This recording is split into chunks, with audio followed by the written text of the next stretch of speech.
Welcome to the Parenting Puzzle Podcast with Dr. Daniela Owen, the podcast where we attempt to solve the parenting puzzle together. Welcome in, everybody, to another amazing episode of the Parenting Puzzle with Dr. Daniela Owen. How you doing, Dr. D? I'm great, Jake. How are you? Okay, so I am super excited. We've got a big episode for you today. We've got the amazing, so we got Dr. times 2.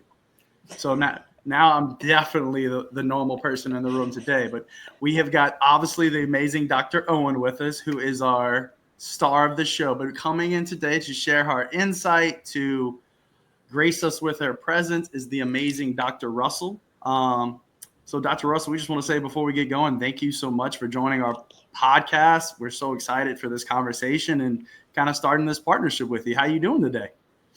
I'm doing well. I'm so honored to be asked on the show, and congratulations on getting the podcast started. It's going to be a huge success. That's what we're hoping for. Hey, fingers crossed. Fingers crossed. So just to introduce myself, my name is Jake Loop. I am just like all the other parents out here in the world. I'm a dad of 2 young boys. I started with this podcast with Dr. D because she wanted to do it, and I figured, why not? I'd be silly not to. And, you know, for me, I know hosting this podcast, I've learned so much. And I think what we're trying to get out into the world is helping others learn a lot too. So we got a big podcast for you today. Dr. Russell is going to share a lot, and we're really excited to get into it. Dr. D, anything you want to say before we get this thing started? No, just welcome, Dr. Russell. Thank you for being here. We're so excited to learn from you. So Dr. Russell, once again, thank you so much. I'll start it off this way. Let's make it super simple to start. I'm intrigued. Obviously, you're super passionate about helping parents solve problems. Either maybe it's education, it's behavioral, with what you do at Russell Coaching. Can you share with us a little bit about what got you so passionate about this calling that you obviously have on your life? Thank you for asking that question. It's such a thoughtful one, and I appreciate that.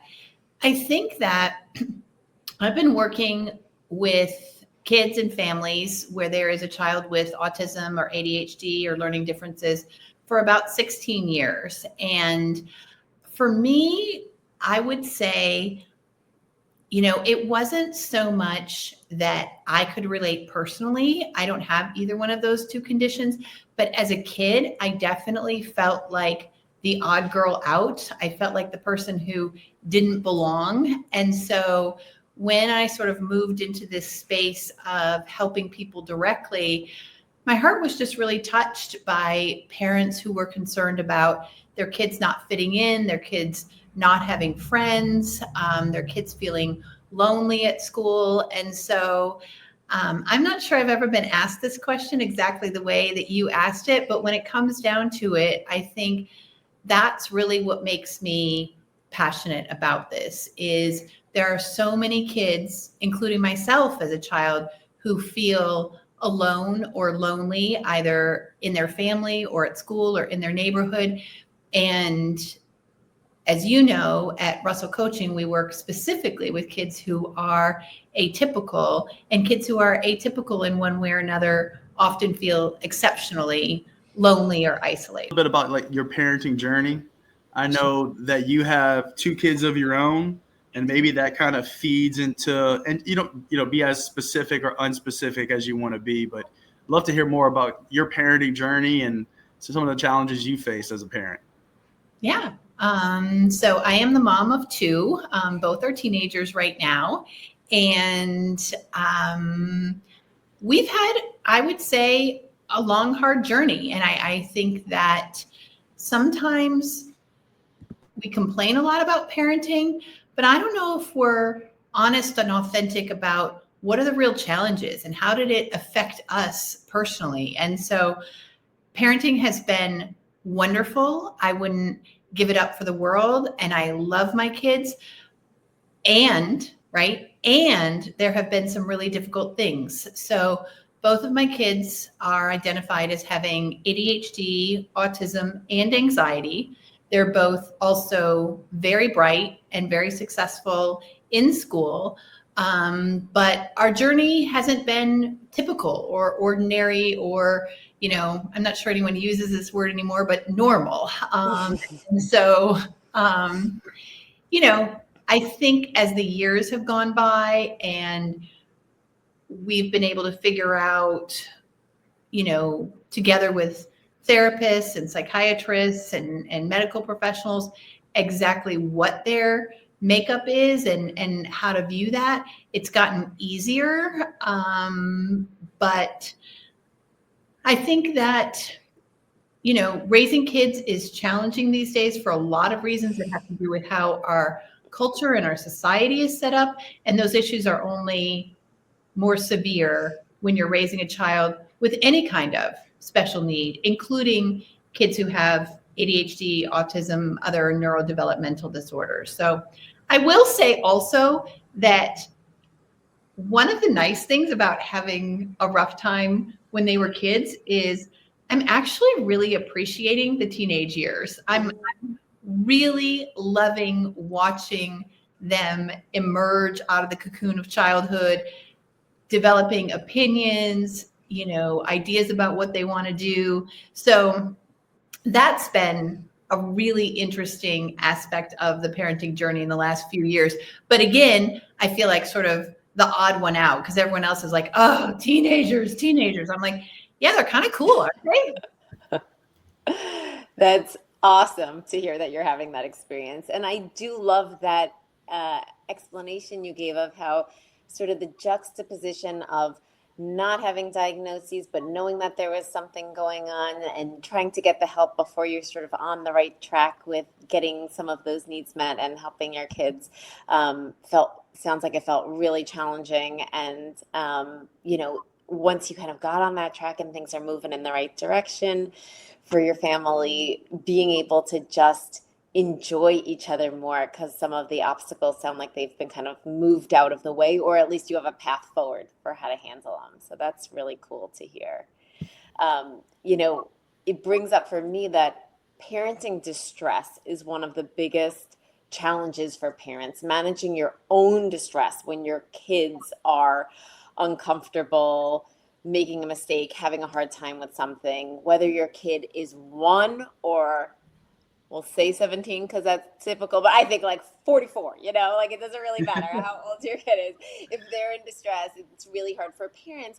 And yet, in a lot of the work you do and a lot of the work I do, one of the most key crucial things is to help parents tolerate their own distress, because being able to tolerate that distress means their kids can kind of figure things out for themselves. So I'm wondering if you might be able to talk a little bit about how you see parent distress management as an important part of child and teen development, and any specific tips you might have for parents who are, just feeling uncomfortable when something is tough for their kid or teen, but it's not a moment where they're supposed to be intervening. It's really a moment where they kind of just need to take a deep breath and handle that. I think this is such an important issue, and there's a lot of conversation going on about it, but in what's happened culturally with more hands-on parenting, more communication, school portals, more oversight, more technology, I think that we're going to see over the next couple of decades that we need to restore some independence and autonomy to our children's lives, right? We're just in a kind of swing to one side of this because of all of the new technology. But I think what's happened is that as parents have gained more access to their kids' lives, they have felt more pressure to manage their kids' lives. One of the conversations I have with parents frequently at my coaching practice is, just because school sends you a notice that your child missed an assignment doesn't mean it's now your job to get the assignment in. But quite honestly, parents who are high achievers in their careers, they want to do a good job parenting, they don't want to be a slacker. That's the message that gets internalized. My child missed an assignment, school is letting me know, and therefore that is a call to action for me. And so we really need to change that conversation. And it's something I'd like to engage all schools in. What is the purpose of that communication? Is it simply to let the parent know and then let the child figure things out? Or is it a call to action? And I've even gone so far as to say to parents, turn off the school notifications or reply to the teacher and say, is this something you'd like me to do something about, or simply something you want me to be aware of, right? Because when we take over as parents, managing our kids' lives and their anxieties and their decisions, we take away their opportunity to learn those skills, right? Several years ago, I said during a workshop, when we take away a child's opportunity to practice decision making, right, we take away their potential to learn good decision making skills, right? But we have become so fear-based in our parenting because of the additional connection that we're really kind of afraid to let kids make their own decisions. And when we get to those teen years, and for students who are college bound, everything feels so hyper competitive. And how are we even going to get into college? How are we going to afford college? What scholarship is my kid going to get? That as parents, it really, this fear is nurtured by our culture. And so I'm looking forward to that sort of self-correcting in the next decade or two, as we realize that we really do need kids to have independence and autonomy. And in order for that to happen, because that's what will lead to adult skills, right? Then we need to back off. And that is hard to do. It really is hard to do. But I think if we have more messages from school and the culture and, pediatricians that kids need autonomy and independence, I think the pendulum will swing back a little bit. But right now, parents are anxious, and there doesn't seem to be any space for, oh, what if my kid doesn't have a perfect GPA at the end of 9th grade? What if my kid doesn't start a nonprofit of their own providing international aid by the time they're at the end of 10th grade? What if my kid, makes a wrong decision on a school field trip, And so we have to change the cultural conversation there. Yes. And you and I have seen kids recover from all of these things, right? So it is something that they can recover from. But I love your suggestion to parents. I just want to highlight this because I want to make sure everyone who is listening heard this. Rather than getting this note from the school or finding out about this and going directly to your teen, go back to the sender and ask them what their expectation of you is for this. And I love that suggestion for 2 reasons. Number one, it lets the person know you're aware. And a lot of times parents are anxious because they don't want to seem like they don't care, right? So that shows that you care. It shows that you're aware, but it also gives the teen a chance to problem solve, as you were describing. And when the parent steps in, it doesn't give the teen a chance to develop trust. And that's a huge thing that we need to have happen, especially you said if kids are going away to college. Parents need to develop that mutual trust with their teen during those teen years. And so going back to the teacher or whomever at the school sent that message and saying, hey, got it. Thanks for sharing. What's your expectation? And if they bring it back to the parents saying, well, what do you want to do? I would even encourage parents to say, I would like to give my teen a chance to resolve this. Yeah. Right. And so really letting that cycle of trust and cycle of independence do its thing and work out. And so I love those suggestions you just made. And Dr. D, don't you think a vital part of this, and Jake, I'm sorry to interrupt you. I just want to make this really brief point. We have to understand as parents that the time it's going to take our middle school or high schoolers to do that is going to be longer than we're comfortable with, right? Yes. But if you know it's likely to get done after a certain amount of time goes by, then we have to practice and role model self-control, right? Yes. It's not, the expectation can't be my middle schooler is going to act like an adult in a mid-career job and sit down and write a 3-paragraph note to the teacher, right? Our expectations have to be age appropriate, and we have to not project adult time on this. And we have to remember that middle schoolers and high schoolers are going to need a little more time to process this stuff. We're used to problem solving, right? I mean, right, Jake and Dr. D, we problem solve. Absolutely. So we need to give them time also. Yes. That's really important. Okay, one thing I'll say before I ask my question is anything that you ever want to say, Dr. D or Dr. Russell, just go ahead and cut me off because you guys are the stars, not me.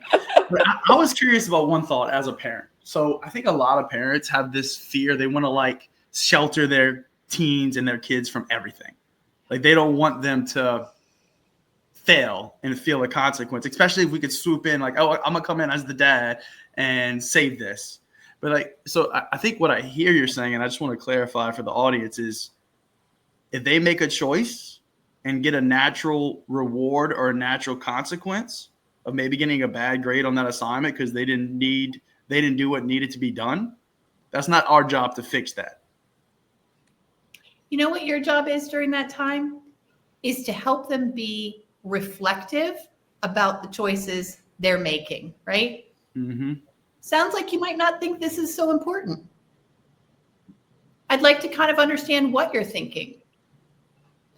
I'm wondering if we can walk through what the consequences of the three options you have are, right? That's our job, is to build critical thinking and self-reflection. It is fascinating, though.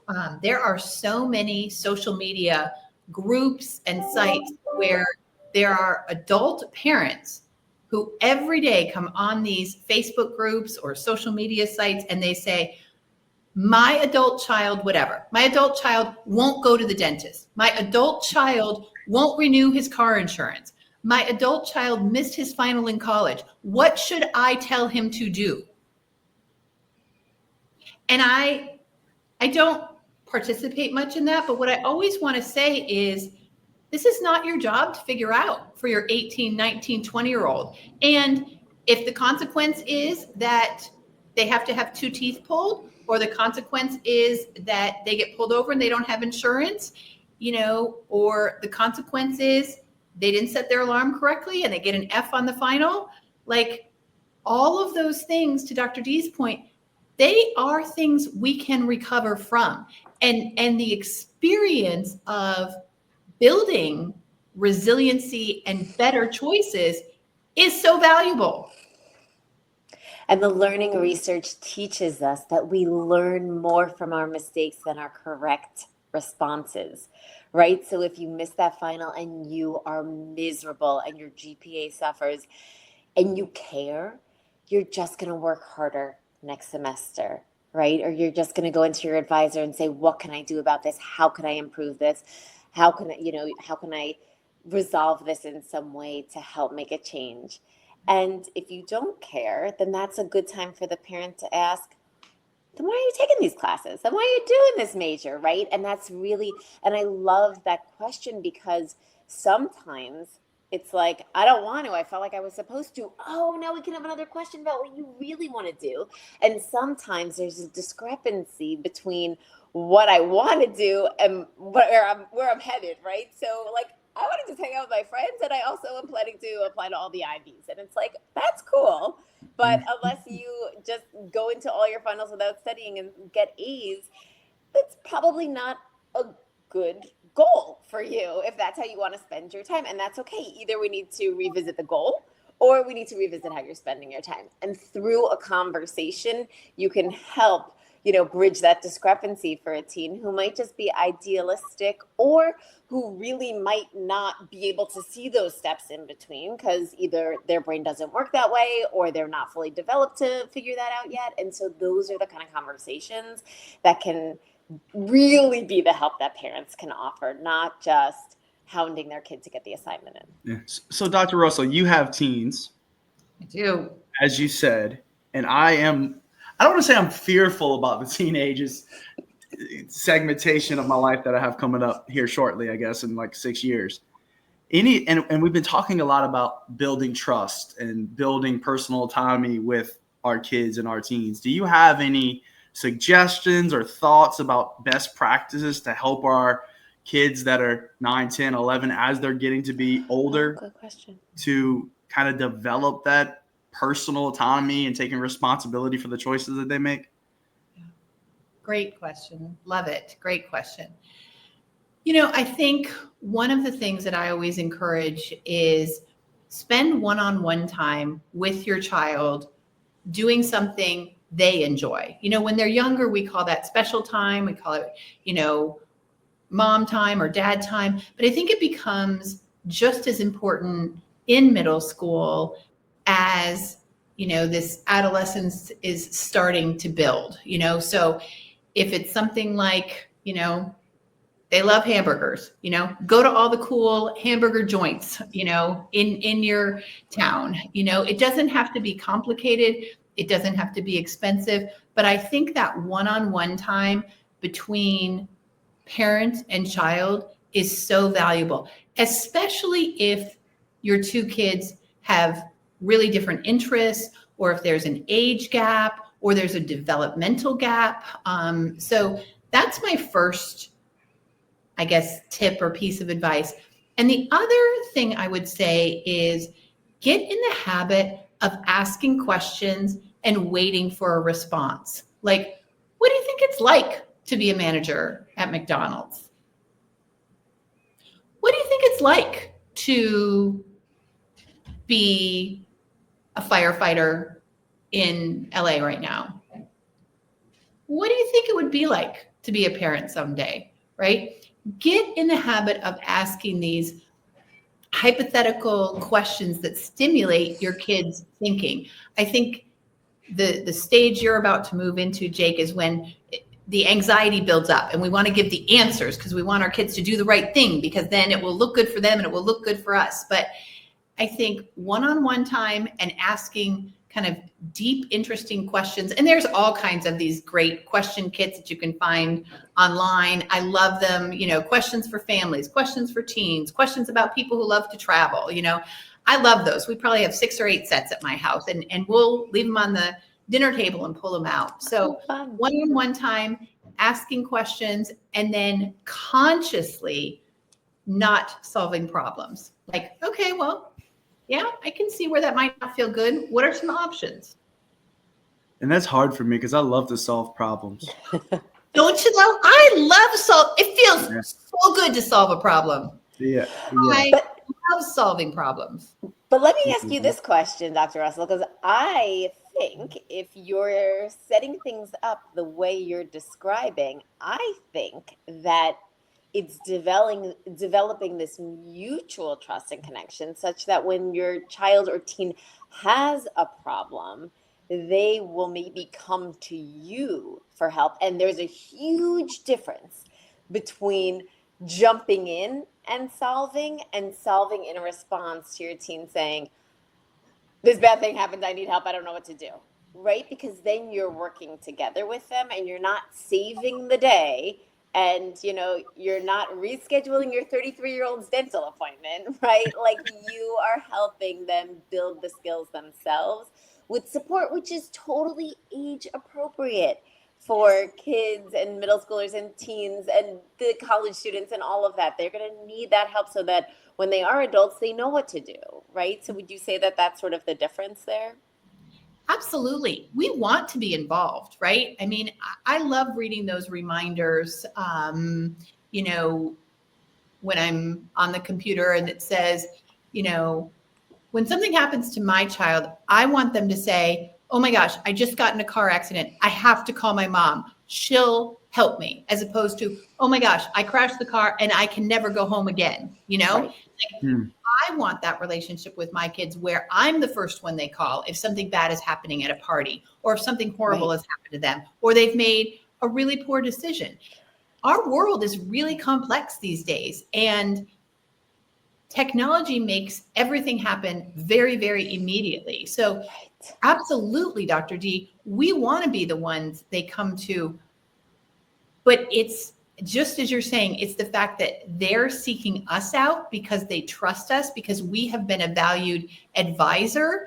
And that's not to say we can't have some parenting responses. Like, yeah, really disappointing, or that was really scary, or I wish that hadn't happened, or I do feel angry, right? We can still be human beings and be a trusted advisor for our teens and young adults. Right. Yep.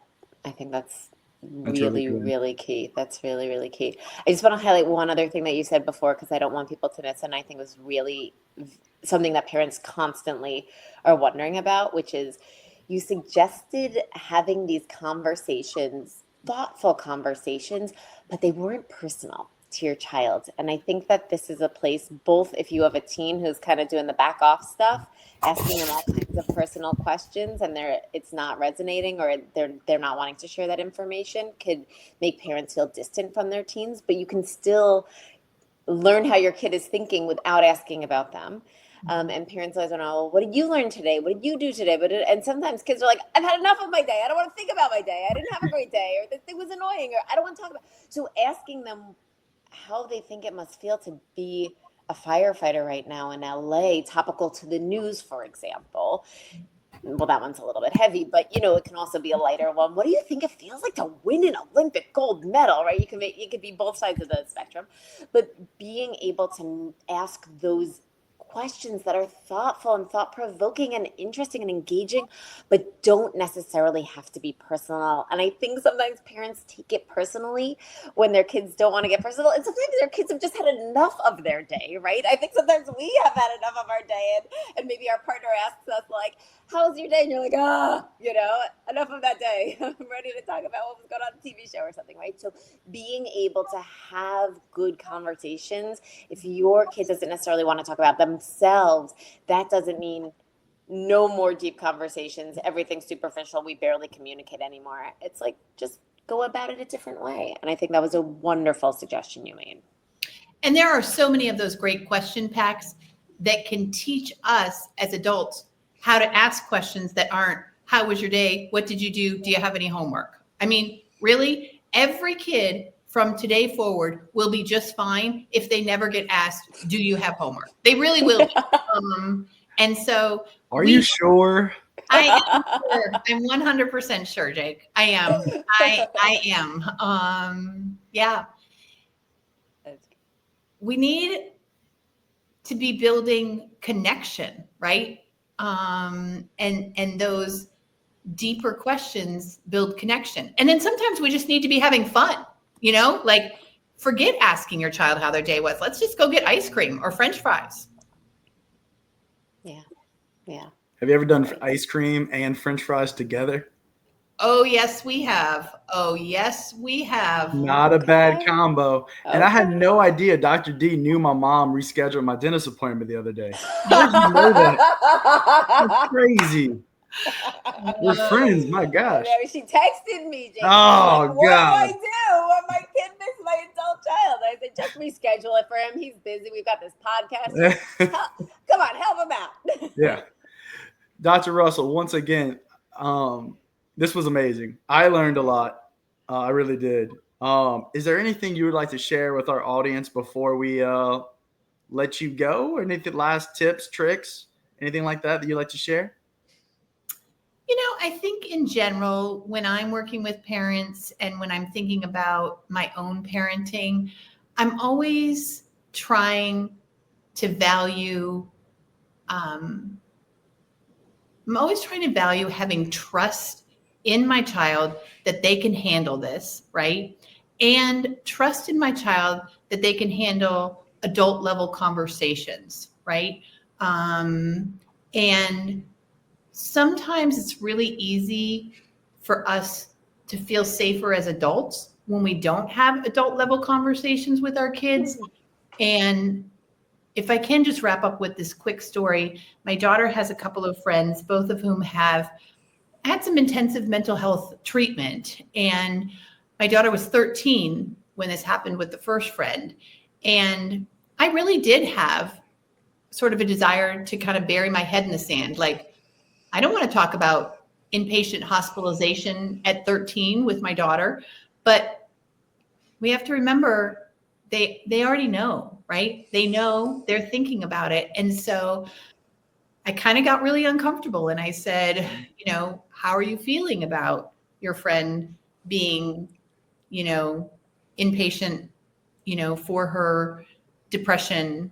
And we ended up having a really great conversation, which then, kind of built on a lot of further conversations about mental health. And so, to come full circle, I think it's a lot about keeping our anxiety in check by remembering that we can trust our kids to manage problems, to make good decisions, and to grow into really cool adults. And having that trust will enable us to enjoy those years a little more.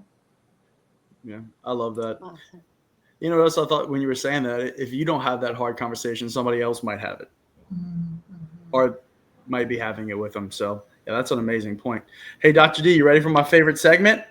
Yes. Let's do it.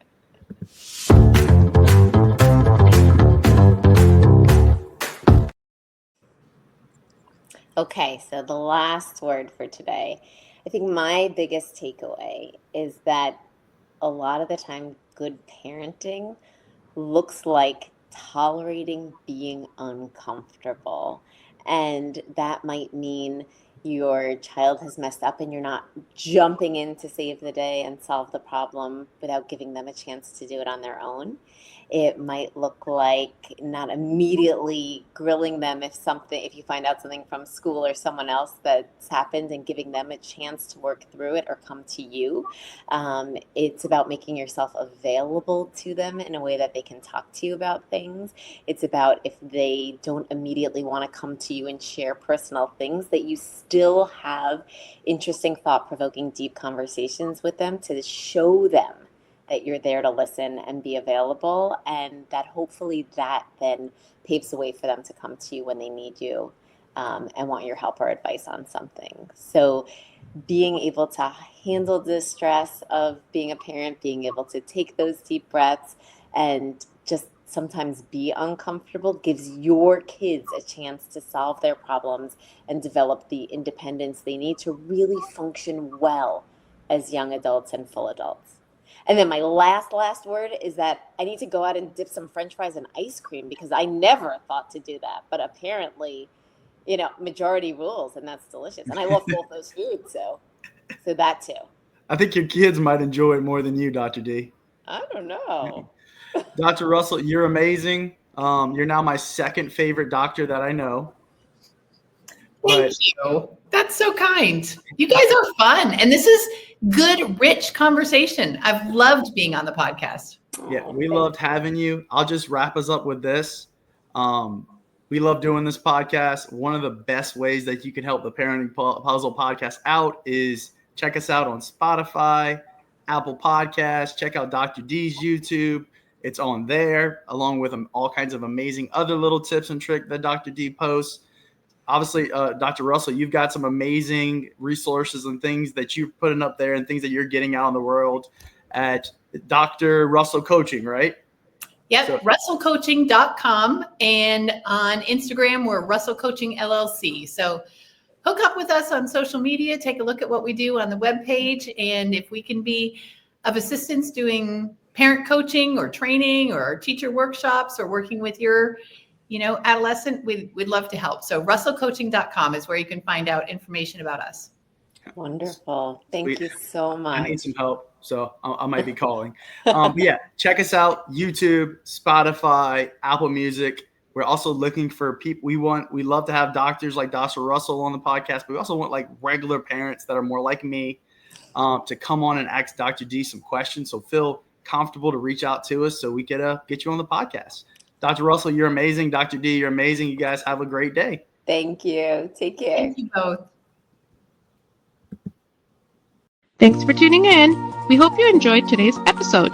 If you did, please consider subscribing and leaving us a review.